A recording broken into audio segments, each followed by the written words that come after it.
ஒரு ஆராதனைக்கு நான் போயிருந்தேன். இந்த கிறிஸ்துமஸுக்கு முன்னால ஒரு ஆராதனை நடக்கல, கேரல் சர்வீஸ் வைப்பாங்க, பார்த்திருக்கீங்களா? அதுல குடும்பமா பாட்டு பாடுவாங்க. அப்புறம் வாலிபர் சங்கம், சிறு பிள்ளைகள் ஒவ்வொருத்தரா பாடுவாங்க.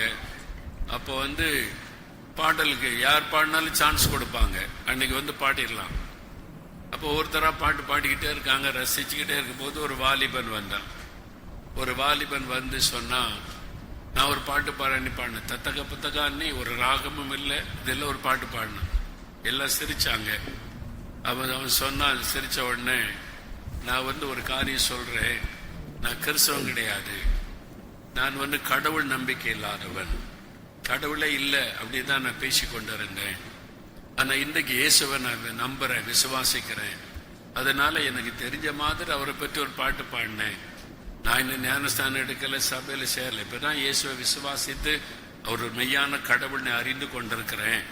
எனக்கு தெரிஞ்ச அளவில் அவரை பாடினேன் அப்படின்னு சொல்லிட்டு, நான் ஏன் கிறிஸ்தவன் ஆனேன் தெரியுமா அப்படின்னு சொல்லி ஒரு கேள்வி கேட்டான். சபையார் எல்லாம் அவனை கவனிச்சு பாக்குறாங்க. அப்படியே என்ன சொல்ல போறான் இந்த வாலிபன் அப்படின்னு பார்த்தா, சொன்னா, எனக்கு கடவுள் நம்பிக்கை இல்லை, கடவுளே இல்லைன்னு சொல்லி கொண்டிருந்தவன். வேலை தேடி சென்னைக்கு வந்தேன், வேலை தேடி. அப்ப எனக்கு இங்க யாரையும் தெரியாது. என் கூட படித்த ஒரு நண்பர், காலேஜில் என் கூட படித்த நண்பர், அவர் ஒரு கிறிஸ்தவர். அவர்கிட்ட கேட்டேன், என் வீட்டுல தங்கிக்கப்பா, நீ தங்கிட்டு வேலை தேடு, ஆண்டவர் உதவி செய்வார் என்று சொன்னார். கொஞ்ச நாளா அவர் வீட்டுல தங்கி இருக்கிறேன். அவர் ஜெபம் பண்ணுவாரு, பைபிள் வாசிப்பாரு, அவருடைய வாழ்க்கையை கவனிச்சுக்கிட்டு, என்ன ஒரு நாள் என்கிட்ட இயேசுவை பற்றி பேசி இயேசுவை ஏற்றுக்கொள்ளணும் அப்படின்லாம் என்னை மதம் மாற்றவோ இயேசுவை பற்றி சொல்லவோ முயற்சி பண்ணவே இல்லை. அவர் ஜெபம் பண்ணுவார், அவர் பைபிள் வாசிப்பார். அவருடைய வாழ்க்கையை நான் கவனித்தேன். ஒரு வாலிபன் இந்த காலத்தில் இப்படி இருக்க முடியுமா? ஒரு வாலிபன் இந்த காலத்தில் இப்படி ஒரு வாழ்க்கை வாழ முடியுமா? அவருடைய வாழ்க்கையை நான் கவனித்தேன். அவருடைய வாழ்க்கையின் பரிசுத்தம், அவருடைய தாழ்மை, அவருடைய அன்பு, அவருடைய இரக்க சுபாவம், மற்றவர்களுக்கு உதவி செய்கிற காரியம், இதெல்லாம் நான் கவனித்தேன். பல நாட்களாய் அவரோடு தங்கி இருக்கும்போது நான் வேலை தேடிட்டு வருவேன். அவருடைய வாழ்க்கையை நான் கவனித்தேன். வித்தியாசமா இருக்குது. இப்படி ஒரு ஆளை நான் இதுவரை பார்த்ததே இல்லையே. இப்படி ஒரு வாலிபன் இந்த காலத்துல வாழ முடியுமா அப்படின்னா, இவர் சொல்லுகிற இயேசு உண்மையா இருக்குமோ? எனக்குள்ள ஒரு கேள்வி எழுந்த. இவர் ஜெபம் பண்ணுகிற இயேசு, இவர் வாசிக்கிற பைபிள்ல சொல்லப்பட்ட இயேசு உண்மையா இருக்குமோ? ஏன்னா இவருடைய லைஃப் வித்தியாசமா இருக்குது.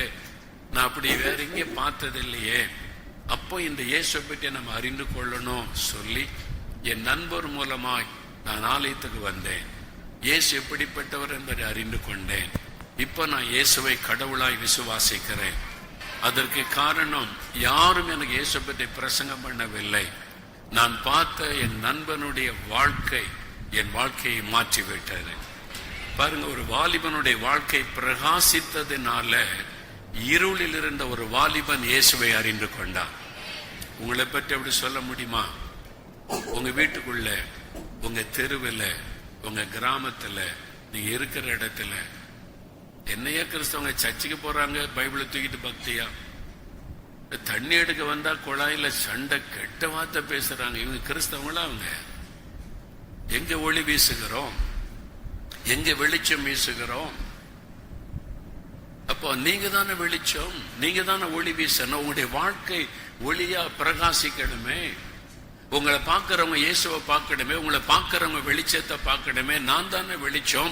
எங்க கிராமத்துல நான் தானே இயேசுவாகிய வெளிச்சத்தை பரவ செய்யணும். அந்த இருள் விலக வேண்டுமானால் நான் வெளிச்சமா இருக்கணுமே.